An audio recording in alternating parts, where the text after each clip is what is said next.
সংগ্রামী ভাই ও বোনেরা, বৈষম্য বিরোধী ছাত্র আন্দোলনের পক্ষ থেকে কেন্দ্রীয় পরিষদ থেকে আপনাদের সবাইকে সুস্বাগত। আমরা আমাদের শহীদি কাফেলা এবং প্রিয় ভাইরা যারা শহীদ হয়েছেন, যারা এই আন্দোলনে আওয়ামী ফেসিবাদের দোসরদের শিকার হয়েছেন, আমার ভাইদের রক্তে রঞ্জিত রাজপথ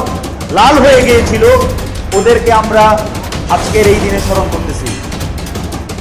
আমরা জুলাইয়ের যে আন্দোলনের ডাক দিয়েছিলাম বৈষম্য বিরোধী ছাত্র আন্দোলনের পক্ষ থেকে এই ফেসিবাদ মুক্ত বাংলাদেশ গঠন করার জন্য, ওই ফেসিবাদ মুক্ত বাংলাদেশ গঠন করার প্রত্যয় নিয়ে আমরা যখন আগস্টের 5 তারিখে আওয়ামী লীগের দোসর এবং খুনি হাসিনাকে এই দেশ থেকে যখন বিতাড়িত করছি, এটাই আমাদের সর্বপ্রথম স্টেপ আমাদের বৈষম্য বিরোধী ছাত্র আন্দোলনের। এবং এই আন্দোলনের আমাদের